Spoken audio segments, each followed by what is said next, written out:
Mas Jokowi, kita sama-sama sakit, Bapak autoimun, saya kanker usus. Kita mesti tahu diri dan tahu batas. Ya, tahu diri bahwa kondisi kita semua sama seperti ini, dan tahu batasnya, bentar lagi Bapak meninggal atau saya meninggal. Musa diperintah oleh Allah, ya kan, datengin Firaun dengan lemah lembut. Nah, persoalannya, siapa Musanya, siapa Firaunnya? Berarti Bang Egy menganggap Pak Jokowi Firaun? Bukan begitu. Permintaan Bang Egy dipenuhi langsung oleh Pak Jokowi saat itu? Saat itu dia panggil lah ajudan, panggil polisi gitu. Jadi langsung ditindaklanjuti oleh Pak Jokowi? Iya, diperintah kepada polisi itu 1 minggu urusan Peggy selesai. 1 minggu dibatasi. Bu Eni nyeletuk juga, Pak kalau bisa tanggal 10 aja Pak, itu kan tanggal 8. Karena Peggy mau ke Malaysia. Lebih cepat lebih baik. Panggil Kapolri, perintahkan Kapolda Dirkrimum untuk cabut cekal saya dan SP3 kan saya. Kan udah nggak presiden Pak Jokowi. Nggak tahu. Nggak ada deal-dealan Bang? Deal apa nih? Kalau kita ikutin deal ya, ikut logika deal ya, 100M. Nggak ke situ arahnya. Kan apa dong? Deal apa? Iya dealnya apapun kan? Nggak ada deal, gue minta itu doang. Nggak ada deal. Nah kalau 100M, kok abang larinya bawanya gimana? Kok abang larinya langsung ke 100M Bang? Ya karena tuduhannya begitu. Tuduhannya banyak begitu. Aslinya berapa Bang? Abang merasa dihianati karena terpublikasi. Ya. Abang komplain nggak ke Pak Jokowi? Enggak, gimana mau komplain kalau nggak ada kontaknya? Ya kan ada fasilitator. Ya fasilitator saya komplain, ada.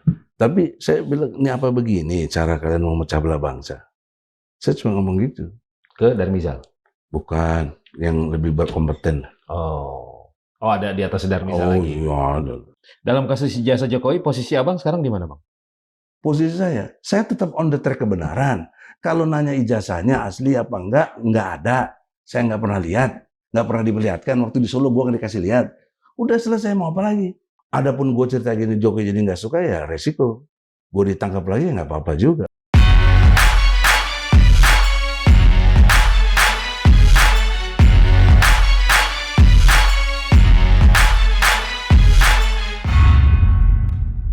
Assalamualaikum warahmatullahi wabarakatuh. Sobat Modilog, Alhamdulillah Margi Sarif hadir kembali menemani Anda, dan di episode kali ini kami akan berbincang dengan seorang narasumber yang di awal tahun 2026 mengguncang Republik ini karena melakukan pertemuan dengan mantan Presiden Joko Widodo dan melaporkan ke pihak kepolisian sejumlah kawan-kawan seperjuangannya. Apa yang sebenarnya terjadi? Langsung saja saya sapa Ketua Tim Pembela Ulama dan Aktivis, Profesor Dr. Egy Sujana. Bang, terima kasih sudah hadir Bang. Ya, insya Allah, makasih. Sehat ya Bang? Undang. Sehat ya? Ya sehat, Alhamdulillah, Allahu Akbar. Agak segeran Bang pulang dari Malaysia? Ya kan udah ada proses pemulihan, sembuh, kan Allah Maha yang menyembuhkan. Saya selalu wirid, wa ija maritu fahuwa yasfin. Jadi ketika kamu sakit, Allah yang sembuhkan. Jadi kalau pas pusing lu ingatnya Panadol. Sakit perut promah, jangan, ingat Allah. Insya Allah sembuh. Udah seger berarti siap berjuang lagi Bang? Insya Allah. La haula wa la quwata illa billah. Bang, publik masih penasaran dengan apa yang sebenarnya terjadi di Solo 8 Januari yang lalu. Nah, pertemuan Bang Egy dengan Pak Jokowi, itu inisiatif siapa Bang? Ya, nggak mungkin lah dari saya kan. Tapi juga nggak perlu saya cerita dari siapa. Yang jelas pertemuan terjadi. Hak saya tidak mau terbuka kan hak saya. Kenapa paksa-paksa, ya kan? Jadi poin pentingnya adalah pertemuan itu saya buat syarat. Pertama, saya mau datang tapi saya tidak meminta maaf. Itu saya sampaikan dulu sejak awal. Bukan di sana. Yang kedua, tidak boleh publikasi. Ini hak saya dong. Kenapa? Kok dipersoalkan orang tidak mau publikasi? Kan yang penting persoalan selesai. Dan tidak menyangkut menista orang lain dan lain sebagainya. Urusan saya sama dia kan. Nah, jadi itu disepakati, baru kita berangkat. Kalau nggak mau saya nggak berangkat. Ini orang banyak nggak tahu. 2 syarat berarti 1 tidak dipenuhi? Ya nggak tahu. Kalau konteksnya kejadiannya setelah itu ya jelas. Publikasinya saya nggak tahu, tiba-tiba malamnya itu setelah kurang lebih 2-3 jam pertemuan, beredar berita. Di situ saya agak kecewa berat lah. Sehingga saya langsung pulang, nggak, padahal udah disediain pesawat segala macam, nggak mau saya pulang naik mobil sendiri, sewa rental gitu lah. Jam 12 malam baru dapat mobil. Karena asumsinya kalau saya di situ kan berarti komitmen yang saya bangun tidak publikasi jadi terlanggar. Saya nggak mau. Biarlah yang melanggar mereka, saya enggak gitu lah. Pak Jokowi yang melanggar? Nggak tahu, karena dia ngomong ajudan. Nah, pertanyaannya apakah ajudan boleh ngomong begitu? Kan ajudan administrasinya tidak untuk seperti jubir. Ajudan kan yang ngurusin kepribadian Jokowi, apa keperluan-keperluannya, ya kan? Tapi 2 syarat itu kan diajukan Abang ke Pak Jokowi kan? Iya, lewat perantara yang mau nyampaikan. Dan Pak Jokowi sudah oke? Iya, kalau nggak oke, nggak ngapain dia nerima saya? Oke. Minta maaf tidak? Tidak. Publikasi Tidak. tidak ada, tertutup? Iya. Itu 2 syarat? Iya. 1 terpenuhi, 1 tidak terpenuhi? Setelah. Pada awalnya terpenuhi. Kenapa? Tidak ada satupun wartawan, tidak ada. Makanya tidak ada satupun foto saya. Ketika bersalaman dan lain sebagainya, nggak ada, mana ada. Ya, apalagi omongan saya yang menyatakan Egy Sujana minta maaf, mana ada. 1 saya kasih hadiah, kalau ada aja. Oke. Kalau itu udah clear ya Bang ya? Udah firm clear. bahwa Egy Sujana tidak minta maaf ke Pak Jokowi? Clear. Oke. Kalau saya bohong kan gampang dia putar. Oke. Dia punya kekuasaan kok. Oke. Gampang sekali. Menurut Abang kenapa itu dipublikasi? Dan Dan nggak tahu. tidak sesuai komitmen? Saya tidak tahu. Jangan terus saya sok tahu. Ya. Tapi yang jelas, kalau bicara kepentingan ya, saya menerka saja, menduga bahwa pentinglah bahwa Egy Sujana telah ke sini gitu. Berita itu penting, mungkin buat dia. Saya sendiri tidak penting, karena saya ke situ kepentingan saya klarifikasi. Jadi waktu saya pertama datang disambut dengan baik, ramah sekali. Bahkan baru datang kayak gini gitu, dia langsung berdiri, salaman. Waduh, saya surprise juga. Yang lain 2 teman saya itu nggak waktu dia datang kan, pertama itu Bu Eli, kedua DHL, ketiga saya itu ngatur ajudan. Saya nggak tahu kalau dia atur begitu, karena rumahnya kan sebelah-sebelahan tuh. Jadi taruh di sini dulu, baru masuk ke rumah utama gitu. Nah, ketika mereka 2 datang, Jokowi biasa aja, nggak kurang antusias lah. Tapi ketika saya datang, dia berdiri, dia salamin. Dan saya agak kaget, dia ngomong, Mas Egy lupa saya ya? Loh kok lupa, Presiden malah lupa Pak? Iya, tahun 2006 waktu saya awal wali kota, Mas Egy kesini sama Todung Mulya Lubis. Todung masih hidup, tanya deh. Saya memang bikin program dulu kan, saya di Kadin sama Todung, dan saya sempat jadi wakil presiden Kongres Advokat Indonesia, KAI. Itu bikin program meja LBH di seputar kantor wali kota itu.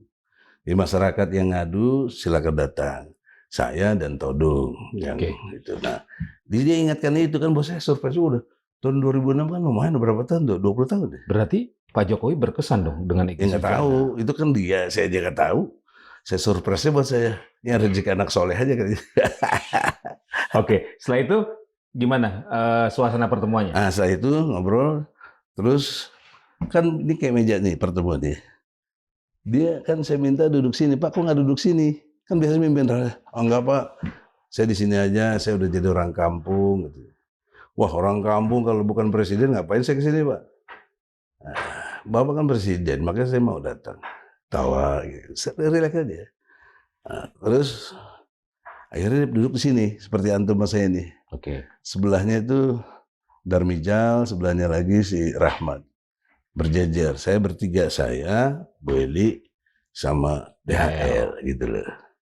Berenam, terus ajudan ada. Saya minta, Kan janji nggak ada publikasi, saya nggak mau ada ajudan, nggak mau ada foto-foto. Gitu, saya lakukan. Handphone ditaruh semua depan? Iya. Oke. Gitu. Tapi kan ada yang mau moto-moto, saya nggak mau. Oke. Berapa lama Bang pertemuan? Ya kurang lebih 2 jam hampir ya. Lama juga ya? Ya lama lah, nggak tahu lah, diskusi kan. Apa yang pertama kali Bang Egy sampaikan ke Pak Saya datang Jokowi? begini, Mas Jokowi, saya nggak tahu refleks ya, biasa kan aktivis ya. Saya kesini bukan untuk minta maaf. Tapi saya mau kritik Bapak. Abang tunjuk begini? Oh iya dong. Bener. Dia enggak. Itu yang saya, makanya saya nggak bisa bilang nggak baik. Dia enggak gitu loh. Itu kan santun bener Bos. Presiden loh dia. Oke. Minimal 10 tahun. Lanjut terus. Saya mau kritik kenapa saya ditersangkakan. Saya advokat. Menurut Undang-Undang Nomor 18 tahun 2003, Pasal 16, advokat tidak boleh digugat perdata dan tidak boleh dipidana. Itu jelas pasalnya. Yang kedua, saya bilang, ya Pak Jokowi, saya ini pelapor. Tanggal 9 Desember 2024, saya melapor ke Bareskrim dengan dasar tentang ijazah SMA. Jangan lupa, supaya orang confused. Ya, walaupun diserang segala macam, konteksnya saya juga S1, iya. Saya nggak mengelak. Kenapa? Karena yang membawa itu wakil saya, namanya Rizal Fadilah. Jadi begitu waktu ke Bareskrim, dia bawa data-data S1, saya yang SMA. Kaitannya dengan putusan pengadilan, itu saya bawa. Dan karena di sana tidak diterima sebagai laporan, dialirkan menjadi pengaduan. Jadi bagus konstruksi alaminya itu terjadi. Yang ketiga, saya ini belum pernah di BAP. Kenapa saya ditersangka? Nggak benar ini. Bertentangan dengan peraturan Kapolri. Kalau yang tadi itu bertentangan dengan Undang-Undang Nomor 31 Tahun 2014 Pasal 10. Jadi tidak boleh dipidana pelapor, apalagi dilapor balik. Ya, itu. Yang keempatnya, kaitannya dengan saya memiliki legal opinion dari Dr. Muzakir, SH, MH atau apa, saya nggak begitu hafal, tapi dia pasti doktor, dari Guru Besar UII Yogyakarta. Dia telah memberikan opinion bahwa Egy Sujana tidak pantas ditersangkakan. Jadi itu poin pentingnya. Nah yang kelimanya, Mas Jokowi, kita sama-sama sakit, Bapak autoimun, saya kanker usus. Kita mesti tahu diri dan tahu batas. Ya, tahu diri bahwa kondisi kita semua sama seperti ini, dan tahu batasnya, bentar lagi Bapak meninggal atau saya meninggal. Tapi kalau saya meninggal, biasa saja Pak, rakyat. Tapi kalau Bapak meninggal, anak Bapak existing wapres, anak Bapak ketua partai, mantu Bapak gubernur, Bapak kaya raya, diserbu Pak rumah ini Pak. Saya gitu. Siapa yang berani ngomong begitu? Bukan saya sok jago. Itu yang saya maksud, saya menasehati. Respon Pak Jokowi apa? Disitulah saya lebih terharu lagi. Enggak. Terus saya harus bagaimana? Saya harus bagaimana? Itu kan kesantunan yang dahsyat menurut saya. Saya ini siapa? Masih disebut sama si Sobari gembel, nggak mungkin nasihatin dia. Dia kenal gue nggak sama si Sobari itu. Ngaku-ngaku aja deh. Ya. Nah oleh karena itu dalam perspektif nggak setelah Pak Jokowi, fakta, saya harus apa? Apa? Langsung saya refleks aktivis saya lah. Panggil Kapolri, perintahkan Kapolda Dirkrimum untuk cabut cekal saya dan SP3 kan saya. Kan udah nggak presiden Pak Jokowi. Nggak tahu. Pokoknya saya minta begitu. Dia nanya harus buat apa. Saya juga ngatur-ngatur pertemuan ngomong begitu. Ini saya cerita ini jujur ya, supaya tidak ada mendiskreditkan Pak Jokowi, terus saya merasa hebat, istighfar. Enggak. Tapi saya cerita fakta saja. Adapun itu terjadi karena pesan moral yang saya bawa dari Al-Quran ada di surat Toha. Ente kan muslim juga, santri. Ayat pas 1 sampai 46, Bos. Anda lihat di situ, Musa diperintah oleh Allah, ya kan? Datengin Firaun dengan lemah lembut. Nah, persoalannya siapa Musanya, siapa Firaunnya? Nah, saya diklaim oleh banyak orang, lu kok ngaku-ngaku Musa? Ya enggak lah. Quran itu inspirasi. Itu inspirasi kita yang harus menjadi guidance. Namanya kitab suci yang kita imani. Berarti Bang Egy menganggap Pak Jokowi Firaun? Bukan begitu. Anda logikanya nggak cerdas kalau gitu. Jadi mesti dipahami bahwa ini inspirasi. Saya ada konstruksi hukum dalam konteks Quran. Kok ada ayat seperti itu? Saya tertarik betul. Saya praktekkan aja. Nah, saya datang, ya ternyata dia bukan Firaun. Kenapa? Karena kalau Firaun yang benar ya, ngelawan sama Musa. Musa dikejar-kejar. There is no way back, there is no way out. Nggak ada lagi jalan keluar. Dia serbu untuk ke laut itu. Dia ketukan tongkatnya, terbelah. Selamat Musa. Jokowi nggak marah, mempersilahkan saya baik-baik. Berarti kan bukan Firaun dong. Itu logikanya, logika fakta.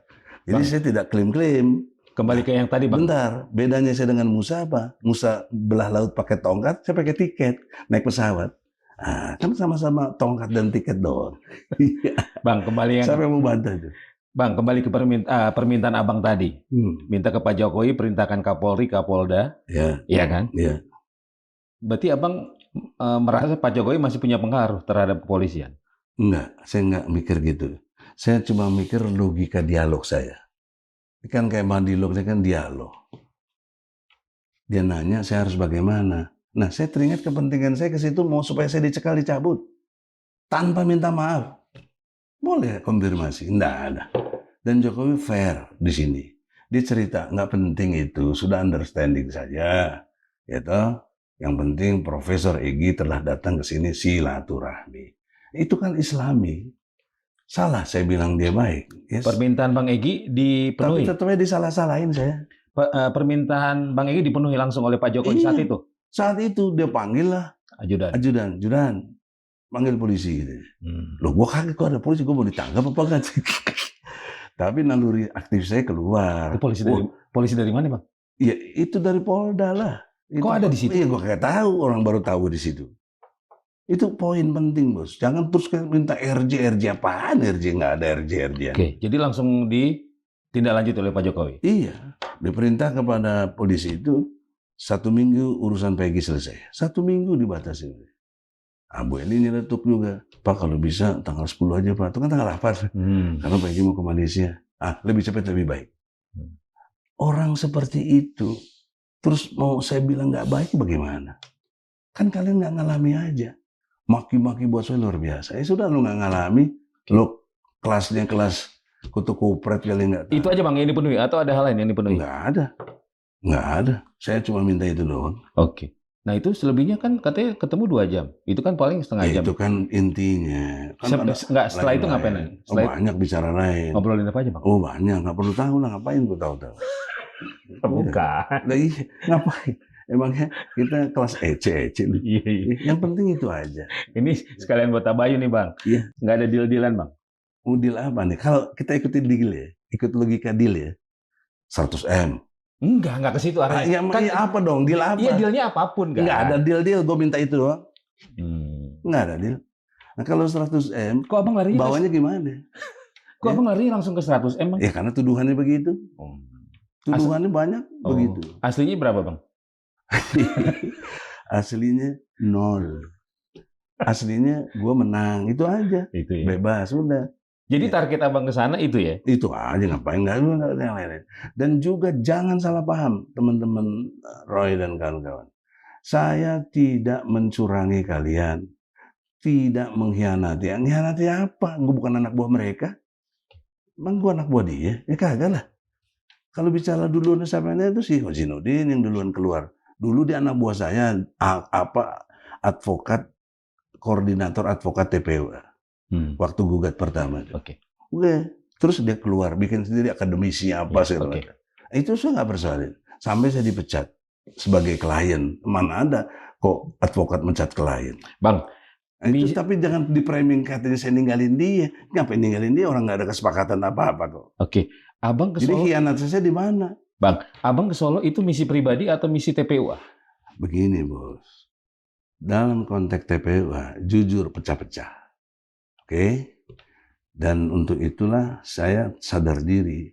Saya udah serahin TPA sama saudara saya, Muslim Arbi.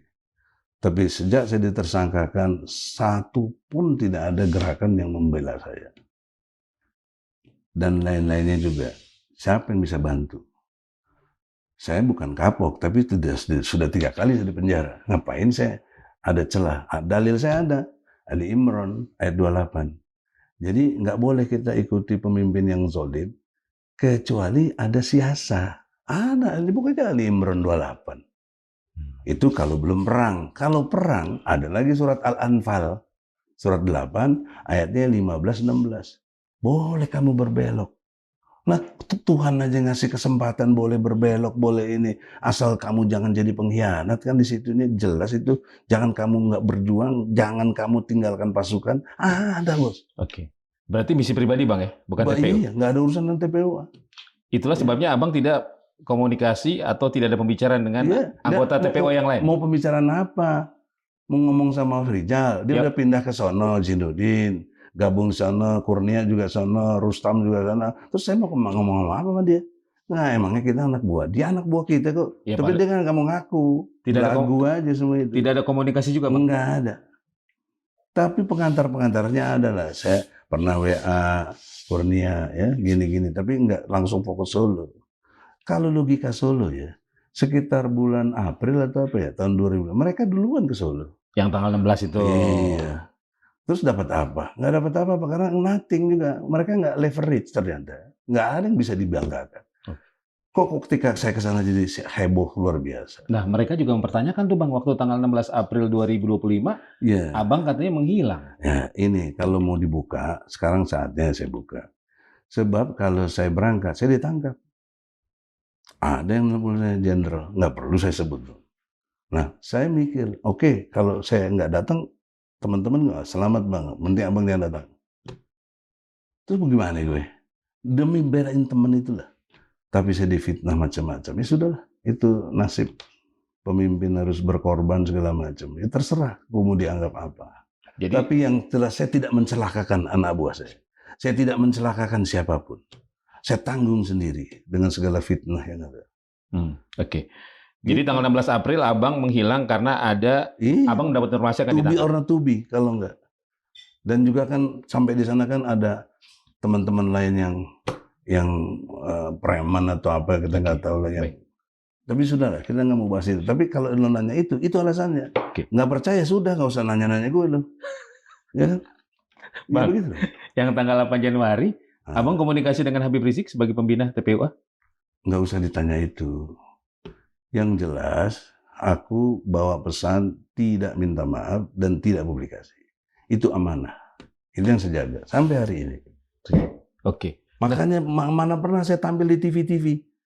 Debat-debat kayak begitu, norak betul. Gak mau sih. Bang, 2 orang ini, Darmijal ini, kapasitasnya sebagai apa, Bang? Dia termola. Dia rajanya apa? Rejo. Ya, nggak, maksud saya kapasitasnya sebagai apa? Fasilitator atau fasilitator. Oke. Antara lain. Karena kenapa? Dia teman saya 35 tahun.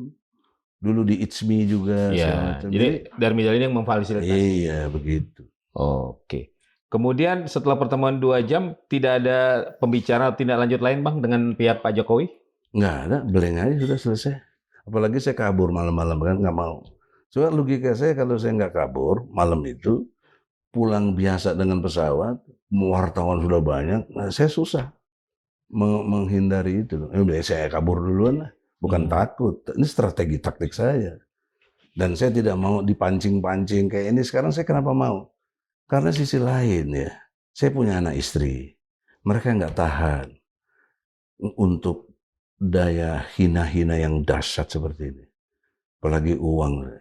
Ingat ya, saya ini bukan kaya raya, tapi saya nggak miskin. Saya masih punya banyak mobil, punya apa. Tapi dia kan sombong nanti.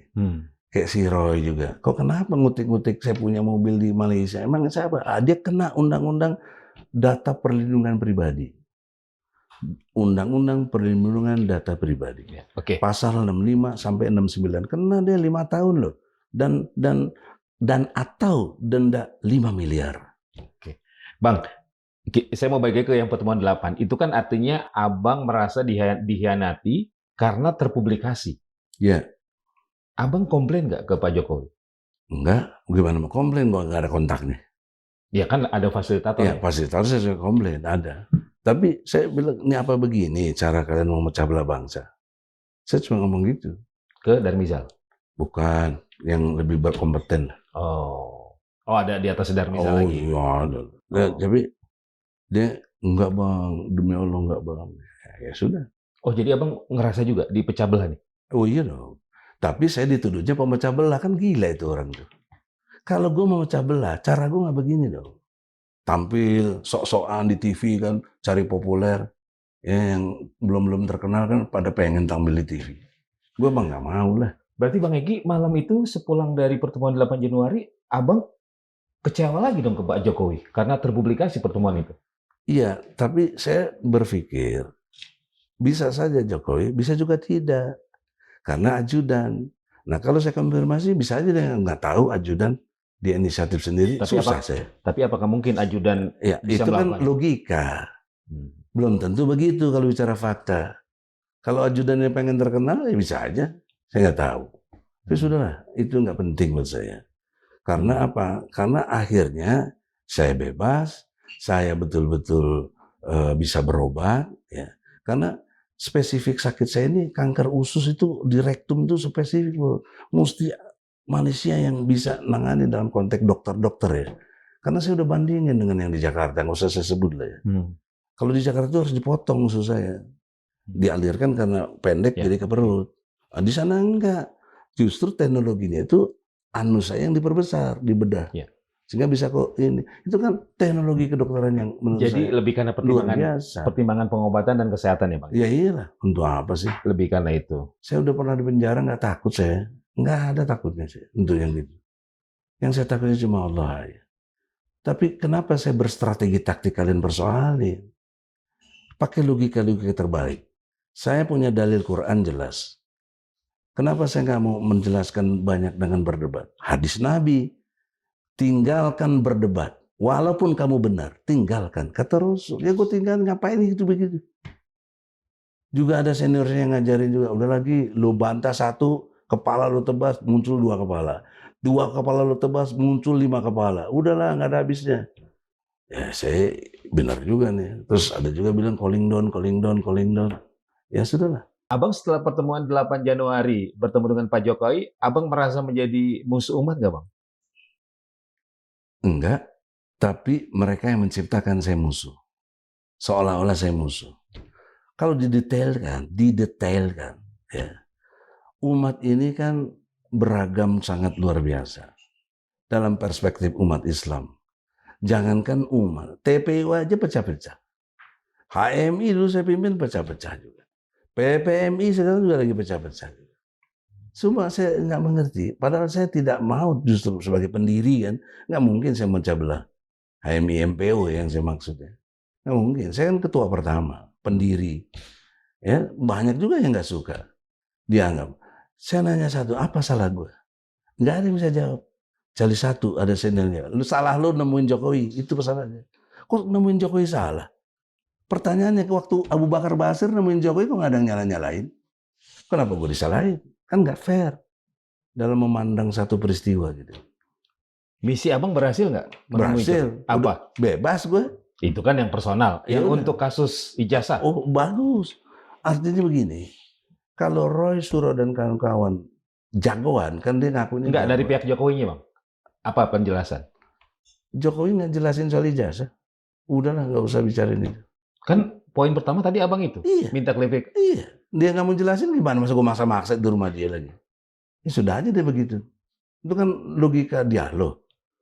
Lu punya kuasa dalam rumah kau. Punya kuasa dalam diri kau.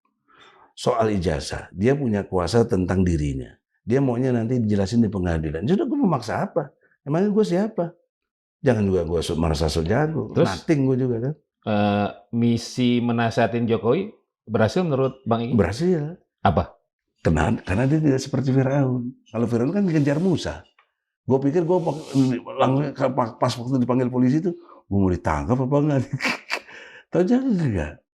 Kan baik, Bos. Dalam perspektif buat gue ya, buat bangsa yang lainnya nggak baik ya urusan lain dong. Gue juga ikut serta mempersoalkan itu.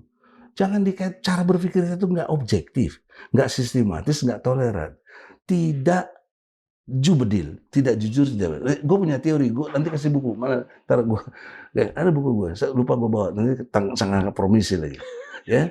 Tapi itu gue ajarin cara berpikir yang ilmiah dan jiwa yang intelektual. Cara berpikir ilmiah itu harus objektif. Objektif adalah tidak memihak, kemudian sistematis, kemudian toleran. Kalau lo benar, walaupun lo musuh gue ikut. Itu toleran. Walaupun dia anak kecil, dia benar, gue ikut. Jangan gue belagu, jangan kita sok-sok pangjagona, cek Sunda mah, panghadena. Oke. Terus misi abang terkait kasus ijazah Jokowi jalan terus nih bang? Jalan lah. Apa langkah berikutnya? Ya, kalau saya harus jujur ya, saya sudah inkrah. Saya awal 2022, ya kan, di Pengadilan Negeri Jakarta Pusat. Saya resmi membela Bambang Tri dan Gus Dur. Nah, ketika sedang membela, ditangkap oleh Mabes Polri si Bambang Tri sama Gus Dur. Ditaruh di sana, ditaruh di ruangan bawah tanah lagi. Susah saya maksudnya. Saya cabut apa itu gugatan saya. Bukan saya kalah, saya cabut karena saya ngerti nggak ada alat bukti, nggak ada saksi. Bagaimana? Itu dia pikir kan dengan begitu gue pasti kayak enggak, kita tahu ngerti hukum, saya cabut. Nah setelah itu ditangkap, saya berpindah ke Solo, fokus pidana. Nah terjadi peristiwa hukum yang berbeda. Ketika di Pengadilan Negeri Jakarta Pusat itu perdata, memang kewajiban buktikan pada kita, ya kan? Siapa yang menuduh, mendalilkan, dia harus membuktikan. Itu poin penting. Tapi ketika jadi peristiwa pidana, yang buktikan ya polisi dan jaksa, bukan lagi saya. Karena dia ditangkap, kan ditangkap minimal harus ada 2 alat bukti. Nah, sampailah ke pengadilan, yang saya tanya satu, ijazah SMA ya, nggak ada S1 nih. Sama yang dipersoalkan sama si Bambang Tri, ijazah SMA. Saya membela saja kan. Ya, satu sampai kepada hakim, jaksa, saya persoalan, tanya Rocky Gerung. Rocky Gerung itu saksi. Kita yang datengin Rocky Gerung saksi dalam perspektif di pengadilan ya. Nah, akhirnya dialog dengan secara filsafatnya juga sampai setama filsafat terapan, debat segala macam dan akhirnya membuktikan tidak ada ijazahnya itu. Nggak ada, fakta itu. Sampai putusan pengadilan, tapi karena hakim sudah Tuhannya bukan Allah, Tuhan yang lain saya nggak tahu kenapa dimenangkan yang nggak punya ijazah aslinya yang ditampilkan nggak ada, kenapa itu dimenangkan. Tuntutannya maksimal loh oleh jaksa 10 tahun, putusannya 6 tahun. Itu kemudian saya banding ke pengadilan tinggi di Semarang, dikurangi 4 tahun. Saya lihat kenapa dikurangi 2 tahun. Nah, Undang-Undang Nomor 1 tahun 46, pasal 14 dan 15 nggak dipakai. Yang buat menuduh kaitannya dengan berita hoax. Nggak ada, nggak dipakai. Jadi poin pentingnya di situ adalah kaitannya dengan satu situasi konkret, berarti Bambang Tri dan Gus Dur tidak bersalah, tidak memberikan berita hoax, memang apa adanya. Gitu. Nah, itu poin. Nah, akhirnya saya kasasi. Tetap dinyatakan 4 tahun. Berarti inkrah. Saya malas lah bikin PK-PK, Jokowi masih berkuasa kan susah. Nah, setelah itu saya pikir udah nggak berkuasa kan tanggal 9 Desember 2024 kan dia akhir tanggal 20 2020. Saya datang ke Barreskrim. Ditemani memang sama Rijal. Rijal yang bawa untuk yang yang S1-nya, saya tetap yang SMA. Kok saya dikait-kaitkan juga? Dikaitkan ya iya, gue pimpinannya di situ. Kan atas nama TPU, waktu itu. Nah itu poin pentingnya. Jadi nggak ada lah saya, kalau intelektual bohong tuh udah kacau lah. Bohong saya apa memang begitu. Bahkan ide ke Solo, jangan lupa nih. Everybody biar tahu. Itu idenya Rijal. Bukan saya. Ide yang Solo yang mana nih? Rijal 16 April. Fadila. Bukan, maksudnya ke Solonya yang tanggal berapa? Yang 16. 16 April kan? Iya. Tapi kan kendalanya begitu. Saya nyelamatin teman-teman. Kalau nggak ditangkap lu gimana? Oke. Ini harus dibuka. Karena kalau nggak dibuka gue yang kena terus kan. Capek. Oke. Tapi abang masih dalam konteks kasus ijazah? Masih satu perahu dengan kawan-kawan seperjuangan ini? Atau gimana bang? Gue udah dipecat sama mereka. Dengan mereka yang dipecat abang katanya? Iya. Bukan. Kan si Khozinuddin. Dia kan begini. Ini Khozinuddin juga kalau mau jujur dan punya etika. Roy Suryo, mesti jujur ya, Rismond, Tifa, ngasih kuasa tuh ke gua sama DHL di Susite, di Senayan. Ada tanda tangannya masih sekarang. Cuma saya tanya katanya dihilangin sama si Azam kan tuh. Mana si Azam kan, bekas sekjen gue. Mestinya ada dong, kalau buktikan. Ada kok tanda tangan, semua saksi banyak. Tapi dalam perjalanannya si Khozinuddin ambil alih waktu sidang, waktu pemeriksaan awal di Polda. Kata DHL, gue nggak mau ikut-ikut. Karena gue jadi tersangka setelah itu. DHL kagak. Terlapor juga enggak. Akhirnya kok jadi tersangka. Oh, kalau gue mau nanya usil, si Abraham sama tuh, dia adek gue loh dihamili. Maka gue masih sayang aja. Dia terlapor, tapi tidak tersangka. Si Michael Sinaga terlapor, tapi tidak tersangka. Bagaimana kok si DHL bukan terlapor, gak jadi tersangka? Kok gue jadi tersangka juga? Alasannya katanya jurnalistik. Jurnalistik apa? Kalau gue lebih punya imunitas. Gue advokat. Gak boleh digituin. Tapi kan gue gak mau bongkar itu teman kita. Ngapain? Dalam kasus ijazah Jokowi, posisi abang sekarang di mana bang? Posisi saya tetap on the track kebenaran. Kalau nanya ijazahnya asli apa enggak ada. Saya nggak pernah lihat. Nggak pernah diperlihatkan. Waktu di Solo gue nggak dikasih lihat. Udah selesai, mau apa lagi? Kok gue ini di bemper harus begitu? Jadi poin pentingnya, kalau mau bicara kebenaran itu, adapun gue cerita gini Jokowi jadi nggak suka ya resiko. Gue ditangkap lagi nggak apa-apa juga. Habis gimana? Bang, abang kan melaporkan sama Khozinuddin, Roy Suryo dan... ini begini. Mereka kan kawan-kawan seperjuangan abang dulu. Kenapa dilaporkan bang? Begini, bukan urusan ijazah. Nggak ada sedikit pun dengan ijazah. Ente lihat dua hal penting. Khozinuddin ngomong, Jokowi telah membeli pejuang jadi pengkhianat. Dia pakai istilah membeli loh. Gue boleh dong detailin. Gue dibeli berapa? Mana transaksinya jual belinya? Itu ilmu hukum loh. Nggak boleh. Kalau nggak sesuai fakta, ini namanya fitnah. Kalau fitnah bahasa Sunda gue suka, kajepit ngena. Kalau fitnah gini bagaimana? Sakit hati kita kan. Dianggap pengkhianat. Ini serius bos. Yang kedua melampaui lagi dia. SP3 Egy Sujana tidak sah karena produk Solo. Dia lupa. SP3 itu produk undang-undang. Yang usernya namanya Kapolri. Dia ngeluarkan SP3. Undang-undang itu produk presiden dan DPR. Jadi sebenarnya dia telah menghina presiden dan DPR. Bukan Egy. Itulah, saya mau edukasi. Saya mau edukasi. Saya sayang deh, dia pintar ya nanti. Nggak mungkin nggak pintar deh. Saya bangga punya. Tapi kurang ajar gitu loh. Ya, kalau aku pakai teori kerusuhan dan lain sebagainya, ini kesempatan gue bikin rusuh. Gue datangin, gue gebukin, gue apa. Bisa, gue punya banyak pasukan. Kenapa? Ya. Tapi gue nggak mau, karena itu nggak benar. Sudah, yang benar gimana? Ya lapor polisi dong. Kan polisi tugasnya melayani, mengayomi, melindungi rakyat. Nah, gue merasa hak hukum gue terinjak-injak. Dibilang pengkhianat, SP3-nya tidak sah karena produk Solo. Solo kan tidak memproduk itu. Itu kan produk undang-undang. Yang benar adalah Presiden dan DPR. Itulah pasal 5 ayat 1. Junto pasal 20 dan 21 UUD 45 loh. UUD 45 itu. Kapasitas Presiden dan DPR undang-undang. Kok dilecehkan begitu? Nah, kemudian yang sejalan dengan waktu itu, si Roy ngomong, oh ini ada 2 tuyul. Nemui jin iprit. 2 tuyul kan saya sama DHL. Oh, dia bisa ngelek. Bukan itu maksudnya, ini bahasa satir. Satir apa? Satir itu kalau seperti Butet, ngomong puisi itu satir, nggak ada kasus. Dia lagi ada kasus sama gue. Kenapa gue dibilangnya tuyul? Tapi Kenapa Jokowi dibilang jin ibrit? Kosin dan Roy kan teman seperjuangan seorang Egy Sujana kan? Gini bos, kalau teman seperjuangan iya, dulu. Dia dulu yang mecat saya.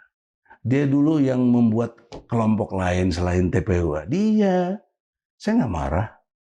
Dipecat pun saya nggak marah. Karena saya ngerti ya masih segitulah cara berpikirnya. Itu sudah nggak persoalan. Tapi ketika dia menghina seperti ini, harga diri saya terinjak-injak, nggak bisa dong. Batasnya di situ. Roy, gue juga bisa laporin si Rijal. Bisa. Dia ngomong di sini, saya dengar, Egy telah menjual ayat-ayat Al-Quran dengan murah. Berapa murahnya? Ayat mana yang gue jual? Mati kalau saya tanya gitu. Si Rustam juga ngomong-ngomong soal 50 miliar. Dari mana? Dari mana lo tau? Nggak bakal bisa. Juga dia klaim-klaim kata Rijal Ramli. Nah Rijal Ramli udah mati kok dibawa-bawa. Kalau gue bilang juga menurut Rijal Ramli, si Rustam tuh brengsek. Bisa juga dong. Tapi ngapain norak gitu loh. Berarti TPUA sekarang udah berantakan. Sekarang mau dikonfirmasi mana Rijal Ramli udah meninggal. Bang, berarti TPUA udah berantakan dong sekarang? Berantakan. Tapi gue ambil alih. Yang bikin berantakan siapa Bang? Keadaan. Dan beberapa tadi, setelah historisnya kan dia semua. Pertanyaan seriusnya, kenapa si Ojinudin keluar dari TPUA bikin sendiri? Nggak ya. Dia pernah saya dengar dari orang, ya Bang Egy jangan jadi pemimpin terus dong. Sekali-sekali harus gue jadi imam, dia jadi makmum. Begitu ngomongnya. Berarti dia kepengen tampil. Tapi itu kesimpulan saya. Nggak perlu diungkap. Ya sudahlah, faktanya begitu. Bukan ada pihak yang memang membuat kacau ini Bang? Saya tidak tahu. Saya tidak tahu. Kalau dari pihak Jokowi apa, nggak ada siapa yang berani sama kita. Buktinya saya didengar omongan saya. Kalau boleh nggak suka sama gue didengar sama Jokowi. Tapi situasi tadi kan terjadi setelah Abang ketemu Jokowi di Solo. Situasi apa? Iya tadi itu yang berantakan tadi itu. Enggak. Sebelumnya udah berantakan. Sudah berantakan loh sebelumnya. Sudah lah, saya kan yang ngalami. Itu kan kejadian-kejadian itu kan si Ojinudin lebih dulu, nggak ada Bang. Iya, maksudnya makin kemari kan akhirnya Abang melaporkan. Semua enak aja ngomong di sini, maki-maki, saya diam aja. Saya juga nggak marah sama ente kan. Karena gue mau kesini nggak diboleh. Sekarang diundang ya alhamdulillah. Takdir Allah kan. Gue nggak ngatur-ngatur. Tapi kalau diajak bersatu lagi, Abang masih sangat. Demi Allah. Kalau dia minta maaf, saya maafkan. Ini perintah Al-Quran. Surat Ali Imran ayat 134. Tahan amarah, maafkan kesalahan orang. Perintah Quran gue taati. Tapi jangan belagu dong. Dia mau perjuangan ijazah palsu sampai kebuktian, silakan. Kenapa gue yang jadi penghalang? Pakai teori terbalik. Kenapa dia nyerang saya? Kenapa nggak nyerang Jokowi terus? Kenapa gue? Emang gue apa gitu? Karena Abang ketemu Jokowi. Ketemu Jokowi itu kan urusan saya mau selesai masalahnya. Kalau nggak ke sana kan nggak selesai buktinya. Terlepas dia masih berkuasa itu urusan Jokowi dengan internal Polri dong. Abang nggak merasa egois dengan? Oh tidak. Kenapa? Karena dampak saya sangat serius kalau dicermati dengan baik. Apa? Misalnya, saya nggak pernah menemukan ijazah aslinya. Artinya saya tidak melihat, karena memang tidak diperlihatkan.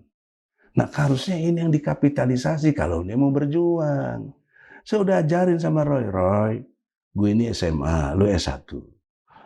Kesalahan Roy dalam perspektif hukum, dia belum pernah masuk ke pengadilan, belum pernah gugat. Gue sudah gugat 3 kali gue menggugat. Clear. Dia udah ngomong cuap-cuap di mana-mana, palsu-palsu, padahal belum pernah lewat pengadilan. Baru analisa-analisa penelitian. Itu hak dia, tapi keliru. Harusnya mana lu berani ngomong begitu? Kalau saya berani exactly, sudah inkrah. SMA, Roy saya bilang, di tis tuh tebet. Kalau lu persoalan ijazah S1 yang belum jelas, susah. Tapi kalau kau persoalan ijazah SMA, kan nggak mungkin orang punya ijazah S1 kalau SMA-nya nggak ada. Dilecehin gue, sudah lah, sok belagu lah. Apalagi saya dibilang tuyul, dibilang pecundang sekarang. Kan berarti dia jagoan dong. Berarti dalam kasus kalau jagoan lawan tuh. Bang, jangan minta dompleng-dompleng ke saya. Dalam kasus ijazah ini, dengan situasi terakhir ini, berarti hari ini yang menang siapa, Bang? Kalau spesifik saya menang lah. Saya bebas kok. Saya nggak tersangka. Abang atau Jokowi? Enggak, gini, kalau bicara menang-menangan, dia juga bisa menang. Apa menangnya dia? Gue bisa datengin Egy Sujana. Kan begitu, sampai gue dimaki-maki. Oke. Nah, cuma kan kekeliruan orang itu kenapa gue yang jadi dimaki-maki, kenapa nggak ke Jokowi? Jadi gue nanggung beban orang tadi dimaki Jokowi, bumping ke gue gitu. Kan nggak fair orang itu. Abang tidak memperhitungkan itu sebelumnya? Perhitungkan, udah tahu saya. Berarti Abang udah siap? Bro, bukan udah siap. Saya mengerti Rasulullah. Saya jangan lagi saya sok-sok Rasulullah lagi. Tapi siapa yang berani bilang Rasulullah tidak pernah dimaki-maki? Tidak pernah difitnah? Jangankan dia, istrinya aja difitnah. Bunda Maryam aja difitnah. Ada baca dong surat Maryam itu. Quran. Apalagi Egy Sujana kutu kupret ini. Gampang lah. Jadi saya jangan merasa besar. Dan ukur diri. Ya, jangan sok-sok jago gitu loh. Kita apa adanya aja. Saya nggak minta macam-macam, tapi saya minta hak saya sebagai advokat tidak boleh ditersangkakan. Saya minta itu. Dikabulin, ya bagus dong. Siapa? Itu menang buat gue. Menang Jokowi, menang banyak juga antara yang lain, terserah. Kenapa terus jadi analisanya gue yang disalahin? Ini ke depan kira-kira akan seperti apa, Bang, kasus ijazah Jokowi ini? Ya tergantung kan, si Taufik di Solo sudah lucid segala macam itu. Kan Jokowi nggak pernah mau datang juga. Apa hebatnya tuh si Taufik tuh maki-maki gue juga. Padahal dia adik gue tuh jauh. Dan dia tinggal di Solo, kenapa nggak pernah berani ke rumah Jokowi? Kita yang jauh berani. Oke, kembali ke soal Kosin dan Roy. Kalau mereka minta maaf, Abang saya maafkan. Dan akan bersatu lagi? Tergantung. Gaspol lagi? Dia kan merasa udah nggak suka sama gue. Ya sudah, lu gue aja lah. Gue nggak butuh mereka kok. Tapi kalau dia minta maaf, gue pakai moral Islam, gue maafkan. Sementara dia udah hina saya luar biasa. Si Sobari juga tuh bilang saya gembel lah, mengemis lah. Kalau ini bersatu lagi, Abang. Nah, besok kan lu Sobari mau di sini, lu tanya sama dia tuh, apa lu kenal juga enggak? Bang, kalau ini bersatu lagi, TPUA akan gaspol lagi ke Solo? Saya nggak memprediksi sana dulu, karena TPUA tidak berdiri sendiri. Banyak komunitas yang ada orang-orang yang saya hormati yang harus kita konfirmasi. Jadi saya nggak bisa menentukan. Tapi soal kepemimpinan, kenapa saya pecat ya? Banyak juga termasuk Gus Nur tuh nggak paham. Padahal dia saya belain betul. Kok mecat kok ini? Waktu gua ngangkat si Rijal, waktu gua ngangkat Kurnia segala macam, gua pakai mulut doang. Lu bantuin gue ya wakilnya. Ya bang, siap. Nah sekarang gua pecat pakai mulut doang, kemarah. Enak aja, kayak nggak ngerti organisasi. TPU itu tidak punya ADRT. TPW itu organisasi perkumpulan saja, kayak Persatuan Sepak Bola Cilengsi misalnya. Nggak ada pengamanan, perlu ada ADRT. Ya terserah gue yang dia manahin. Ya kan? Otoriter, ya kagak lah, memang nggak ada aturannya kok. Aturannya saya bagus sendiri, kok sewot. Ini mau bulan puasa ada rencana silaturahmi, Bang? Kumpul-kumpul gitu? Mau. Kalau untuk agama saya mau. Tergantung dia lah. Jangan gue lagi, gue dipojokin gini. Gue manggil-manggil mereka ngapain? Kenapa yang mencat mereka? Mencat mereka kan lihat kelakuannya dong. Lu sama gue bersahabat nih. Gue angkat gue wakil gue ya. Terus lu gabung ke sebelah sono. Gondok gak gue sama lu? Gue gak mencat dia. Gue bilang cuma gue gak sejalan lagi ya. Udah ya. Bahasa gue begitu. Kita udah gak sejalan. Tapi kan yang sebelah sono tujuannya sama, Bang. Sama apa, orang beda. Saya SMA, dia S1 kok. Jadi jangan lupa dong. Dalam dunia ilmu ada tempus, ada delik. Tempus gue beda 2022. Si Ray baru 2025. Tapi jagonya kayak begitu. Ngomong soal udah paling bener aja. Sementara dia masih ngomong 99,9%. Berarti kan masih ragu deh. Kok udah berani klaim-klaim ijazah palsu? 9, kan belum 100%. Baik. Itu contoh aja, Bos. Ya. Logikanya. Apalagi 1% katanya Allah. Oh, kurang ajar bener. Allah kok 1%. 100% itu Allah. Biiznillah. Saya bisa menang begini tanpa minta maaf, tanpa menjilat, tanpa lain-lain. Biiznillah. Izin Allah. Kenapa kalian nggak percaya? Lu tahu nggak filosofis Isra Mi'raj? Sekarang kan masih Isra Mi'raj. Poinnya satu, Bos. hal-hal yang nggak mungkin tidak ada bagi Allah. Tidak ada yang mustahil bagi Allah. Mau jalanin orang kemana ke Sidratul Muntaha, buat akal, buat otak, nggak masuk akal. Bagi Allah, nothing. Nggak ada proses, nggak ada sebab akibat. Kun fayakun. Kejadian itu. Dan maksudnya ibrah bagi kita. Lu jangan sesuatu selalu bilang tidak masuk akal, tidak masuk apa. Lu nggak tahu. Minta sama Allah. Biiznillah. Gitu. Juga ada tuh sok ngaku-ngaku bekas Intel apa kan. Gue kenal juga kagak tuh si Raja saya. Enak aja. Bang Egi, terima kasih. Sobat Iya. Madilog, demikian tadi perbincangan saya bersama Profesor Dr. Egy Sujana, Ketua Tim Pembela Ulama dan Aktivis terkait pertemuan di Solo bersama mantan Presiden Joko Widodo 8 Januari 2026 dan sejumlah persoalan terkait dengan TPUA dan juga kasus ijazah palsu. Semoga bermanfaat. Saya Margi Sari pamit. Wassalamualaikum warahmatullahi wabarakatuh. Waalaikumsalam. Bang Egy, hatur nuhun. Sawangsul nak, sawangsul. Hatur nuhun.